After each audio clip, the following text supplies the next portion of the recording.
시청자 여러분 안녕하십니까? BOA 뉴스투데이 시작합니다.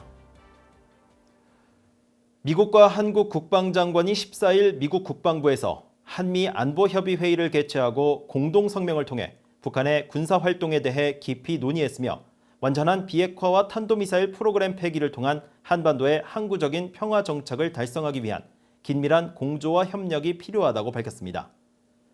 또 한미 상호 방위 조약에 따른 한반도 방위 공약과 전시작전 통제권 전환 추진 방향은 상호 합의한 조건에 따라 충족해야 한다는 점을 재확인했다고 밝혔습니다.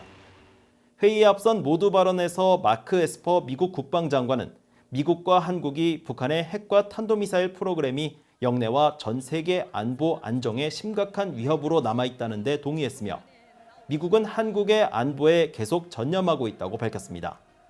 에스퍼 장관은 이어 미국과 한국의 방위비 분담금 협상 문제와 관련해 보다 공평한 방법을 찾아 방위비가 미국 납세자에게 불공정하게 부담되지 않도록 해야 한다고 강조했습니다. 한국의 서욱 국방장관은 전작권 전환 문제에 대해 전환 조건을 조기에 구비해 한국군 주도의 연합 방위 체제를 빈틈없이 준비하는 데 함께 노력할 것이며 굳건한 한미 동맹을 기반으로 한 한반도 비핵화와 항구적인 평화 정착 달성을 강조했습니다. 유엔에서 북한 인권 논의에 매번 제동을 걸었던 중국, 러시아, 쿠바가 47개국으로 구성되는 유엔 인권이사회 새 이사국으로 선출됐습니다. 마이크 폼페오 미국 국무장관은 인권 탄압국인 이들 나라가 선출된 것은 유엔의 부끄러운 일이라고 비판했습니다. 이조은 기자가 보도합니다. 지난 13일 유엔 총회에서 중국과 러시아, 쿠바 등 15개국이 3년 임기에 유엔 인권이사회 새 이사국으로 뽑힌 데 대해 미국은 강도 높게 비판했습니다. 마이크 폼페오 국무장관은 14일 기자회견을 통해 유엔의 부끄러운 일이라며 비판했습니다. A win for tyrants, an embarrassment for the United Nations. When institutions are irredeemable, as was demonstrated yesterday, the United States under President Trump simply will not participate. 켈리 크래프트 유엔 주재 미국 대사도 이사국 선출 직후 트위터를 통해 중국과 러시아, 쿠바와 베네수엘라가 있는 인권이사회는 의도된 목적과 보편적 인권 선언에 대한 조롱이라면서 문제를 지적했습니다. 휴먼 라이츠 워치 등 국제 인권단체들은 유엔 총회 투표 이전부터 중국과 러시아, 쿠바 등은 심각한 인권 유린을 자행하고 있는 나라라며 인권이사회의 멤버가 되어선 안 된다고 밝혔습니다.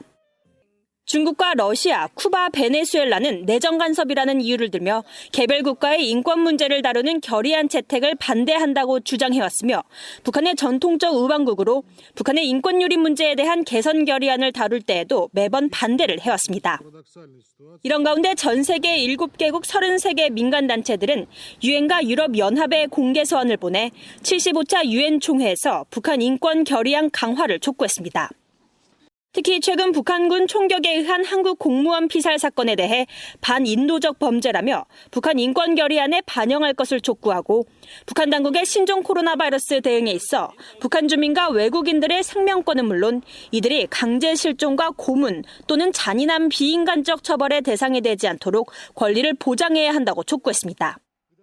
이런 가운데 폼페오 국무장관은 이날 기자회견에서 북한이 열병식에서 신형 대륙간 탄도미사일 ICBM을 공개한 것과 관련한 질문을 받고 북한은 지난 2년 동안 대륙간 탄도미사일을 시험 발사하지 않았다고 강조했습니다. The North Koreans, however, last year did exactly 0 International Continental Ballistic Missile tests last year.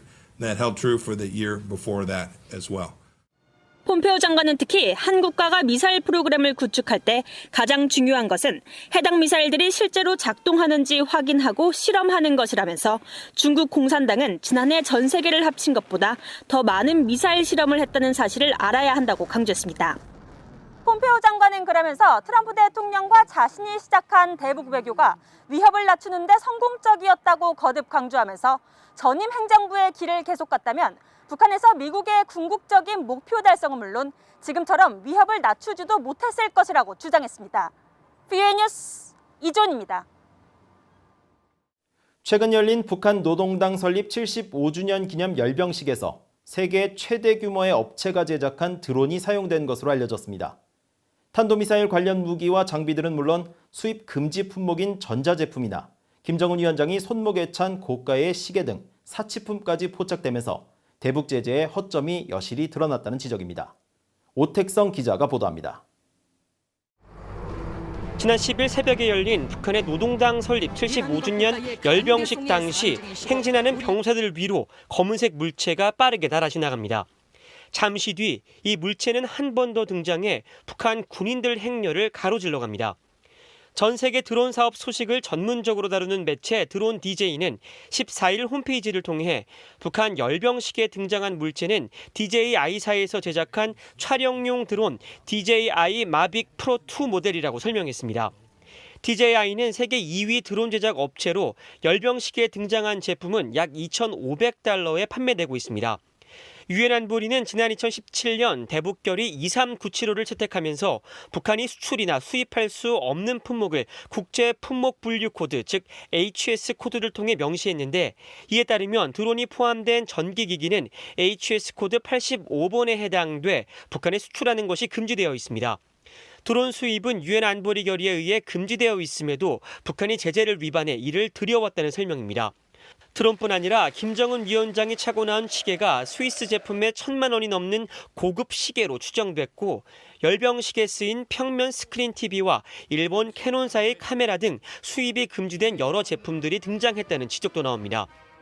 제이슨 바틀렛 친미국 안보센터 연구원은 이날 열병식은 전 영역에 걸친 북한 제재 회피 현실을 보여준다고 말했습니다. This parade was a clear indication that North Korea continues to be very successful in evading sanctions on all fronts. So ranging from acquiring new ballistic missiles, luxury goods such as expensive watches, as well as using drones to record the parade itself. This was an accurate depiction of North Korea's success in evading 프루스 베넷 랜드 연구소 선임 연구원은 열병식에 등장한 이동형 발사 차량 텔 역시 제재에 구멍이 있음을 보여준다고 지적했습니다. We don't know whether this new TEL with the 11 axles is built in China and somehow got through the sanctions, or whether it was built in North Korea. But building a vehicle like that is very difficult. It is really a challenge. And it's entirely possible that these TELs were made in China and brought in. 베넷 선임연구원은 그러면서 중국이 해당 차량을 직접 만들어줬거나 아니면 해당 기술을 북한에 전달해줬을 수도 있다면서 어느 방식이 됐든 이는 중국의 대북제재 위반 행위라고 강조했습니다. VOA 뉴스 오택성입니다. 세계보건기구 WHO가 북한을 30개 결핵 고위험국 가운데 하나로 다시 지정했습니다. WHO는 14일 공개한 2020 세계 결핵 보고서를 통해 지난해 북한의 전체 결핵 환자 수는 13만 2천여 명, 결핵 치료에 내성이 있는 다제내성 결핵 환자는 5,200명으로 추산하며 북한을 결핵 고위험국으로 재지정했습니다. WHO는 특히 북한과 아프리카 일부 국가 주민들의 영양 결핍 악화를 우려하고 북한을 30개 결핵 고위험국 중 주민들의 영양실조 비율이 48%로 집계하면서 중앙아프리카 공화국과 짐바브웨에 이어 세 번째로 높은 것으로 분류했습니다. WHO는 지난해 전 세계적으로 1,000만 명의 신규 결핵 환자가 발생했으며 140만 8천 명이 결핵으로 사망했다고 밝히고 신종 코로나 바이러스는 지금까지의 결핵 퇴치 성과를 되돌릴 수 있다고 경고했습니다. 북한 정권을 상대로 소송을 제기한 푸에블로호 피라 피해 승조원 측이 북한의 징벌적 배상금 액수로 1인당 1억 5천만 달러씩 승조원 46명에게 모두 69억 달러를 책정해 줄 것을 미국 법원에 공식 요청했습니다.